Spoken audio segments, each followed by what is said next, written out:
Quando o salário vira prisão financeira. Você acorda, trabalha, paga, dorme e recomeça. Acredita que governa a própria vida, mas o extrato bancário deixa claro que quem dita o ritmo é o sistema. Chega um ponto em que não dá mais para maquiar a situação, é preciso encarar de frente o que o dinheiro faz com a sua rotina, com a sua cabeça e com a forma como você vende o próprio tempo. A primeira sensação quando o salário cai na conta não é alegria, é um alívio curto e falso, como quem tira a cabeça debaixo da água só por alguns segundos antes de ser empurrado de volta para o fundo. Lá no fundo do estômago você sabe que aquele dinheiro já tem dono e que esse dono não é você. O aplicativo do banco mostra números em verde por alguns instantes, mas aquilo é miragem. Basta abrir a área de pagamentos para assistir ao massacre, um desfile de boletos programados, faturas, débitos automáticos, aluguel de um lugar em que você quase não fica porque passa o dia inteiro fora, prestação de um carro que vive parado em engarrafamento queimando combustível caro em vez de entregar prazer ou liberdade. No fim do dia, o que sobra não é sensação de vitória, é medo. Medo na fila do supermercado, segurando uma cesta com metade do que gostaria de levar, fazendo conta de cabeça, tirando o iogurte melhor para levar o mais barato, trocando a carne de primeira por frango, torcendo para a máquina não recusar o pagamento na frente de todo mundo. Essa é uma humilhação silenciosa, uma violência que ninguém comenta no almoço de domingo, porque todos na mesma mesa estão fingindo controle. Riem com a roupa comprada em 12 parcelas, seguram um celular de última geração que custou meses de trabalho, enquanto por dentro sangram. A vida vira uma roda de rato em alta rotação, uma troca constante de tempo de vida, saúde e presença com a família por objetos que vão para o lixo em poucos anos. A realidade financeira do brasileiro comum não é feita de carteira de ações e renda passiva, é feita de malabarismo. É escolher qual conta vai atrasar, decidir entre pagar a luz ou comprar remédio, negociar com o próprio estômago e com o sono. Essa tensão contínua, esse banho diário de cortisol, vai te embrutecendo e roubando foco. A mente entra em modo de sobrevivência, reage como animal acuado num canto esperando a próxima pancada, que sempre chega na forma de pneu furado, dente quebrado, geladeira que para de funcionar. Você desce mais um degrau no cheque especial, alimenta juros que se acumulam enquanto dorme e acorda no dia seguinte mais cansado, mais velho, mais pobre e com menos esperança de que essa tortura vá terminar. O sistema foi desenhado para te manter exatamente nesse ponto de desespero em que você aceita qualquer emprego, qualquer salário e qualquer humilhação só para garantir comida na mesa. A vida passa opaca, pesada, sem sabor, enquanto você se distrai olhando na tela do celular versões editadas de uma vida que não é sua, vendida por gente que promete facilidade e liberdade financeira sem nunca mostrar o custo real dessa tal liberdade. No meio desse caos existe uma armadilha ainda mais sofisticada que trabalha direto no seu ego, na vaidade, na necessidade infantil de provar valor para pessoas que mal lembram o seu nome. É o crédito fácil, uma droga forte distribuída por bancos e financeiras com sorriso gentil e contrato afiado. No aplicativo aparece o limite pré-aprovado, brilhando como se fosse um prêmio, sussurrando que você merece o carro novo, a viagem sonhada, a reforma da cozinha.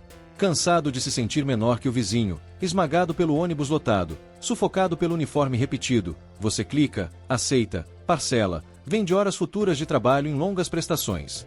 Sem perceber, aceita pagar vários carros para ter um, entregar anos da própria vida em troca de algo que poderia custar muito menos se a compra fosse feita com calma e planejamento. A matemática desse jogo é cruel. Você entra com o suor e a ansiedade, eles entram com a corda que aperta o seu pescoço um pouco mais a cada mês. Caímos como principiantes porque fomos treinados desde cedo a ser bons pagadores, a defender o chamado nome limpo como se a honra estivesse em dever e pagar em dia, e não em construir patrimônio e liberdade. Você vê o vizinho com carro novo, o colega com tênis caro e sente que está ficando para trás, sem perceber a pilha de faturas que eles escondem na gaveta, as discussões em casa por causa de dinheiro, a insônia e o desespero de quem vive de aparência. O cartão de crédito não amplia o seu salário, ele é uma ferramenta capaz de serrar o próprio futuro. Cada parcela assumida é um pedaço do seu eu de amanhã que nasce algemado, condenado a acordar numa segunda-feira chuvosa daqui a anos para pagar por um jantar que já foi digerido e esquecido. É duro admitir, mas muita gente está comendo o próprio futuro, mastigando liberdade, engolindo possibilidades de escolha só para sustentar um padrão de vida que não cabe no bolso. A garganta aperta, o peito pesa, e ainda assim a pose precisa ser mantida. As fotos continuam aparecendo sorridentes nas redes, enquanto no travesseiro, no escuro, o tic-tac invisível dos juros ecoa na cabeça. Tijolo por tijolo, boleto por boleto, a pessoa ergue uma prisão financeira com as próprias mãos, numa espiral de autodestruição que só termina quando vem o colapso ou quando finalmente acontece um despertar. E acordar não é bonito, não rende aplauso, não gera frase motivacional. Acordar exige esmagar o próprio ego, parar de tentar impressionar os outros e encarar a frieza dos números. Matemática não tem pena, não aceita desculpa, não escuta drama. Só respeita disciplina, firmeza para dizer não, disposição para ser visto enquanto em silêncio você constrói algo que tem peso de alforria. Sair desse buraco não tem brilho de propaganda. É feio, demorado, desconfortável. Exige se tornar quase um monge da contenção, alguém disposto a cortar na própria carne sem pedir aplauso. Significa cancelar o que é supérfluo, encarar a geladeira com menos variedade, abandonar a comodidade da comida por aplicativo, voltar a levar marmita simples enquanto os colegas vão ao restaurante, usar a mesma roupa até gastar, consertar o que quebrou em vez de substituir. Significa aguentar olhares de pena e comentários maldosos de quem acha que você quebrou, quando na verdade você está reformando os alicerces da própria vida. Às vezes será necessário vender o carro financiado e andar a pé, mudar para um bairro mais barato, viver com uma fatia menor da renda e direcionar o restante para construir base.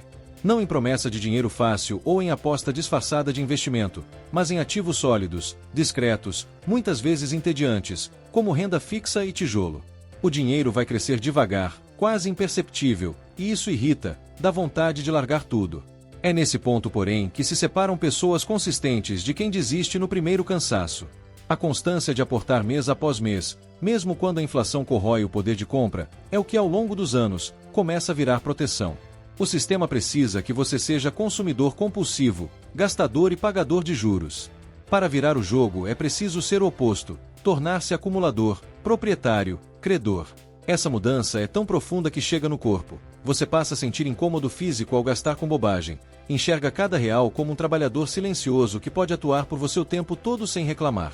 A verdadeira riqueza não faz barulho, não precisa de holofote. Ela aparece na calma de saber que uma demissão não significa fome imediata, na liberdade de não dever nada a ninguém, no poder real de recusar um chefe abusivo ou uma proposta indigna porque existe uma reserva que sustenta.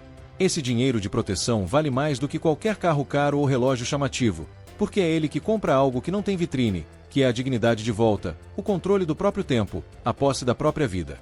O preço, porém, é alto. Ele se cobra no presente, em forma de sacrifício, renúncia e disciplina diária. É uma guerra constante contra a própria impulsividade, contra anúncios que estimulam desejo o tempo inteiro, contra uma cultura inteira montada em cima do desperdício. Só atravessa esse campo minado quem cria casca grossa, quem blinda a mente e aceita parecer exagerado aos olhos dos outros para finalmente deixar de ser escravo de boleto e juros e começar a trabalhar para si mesmo.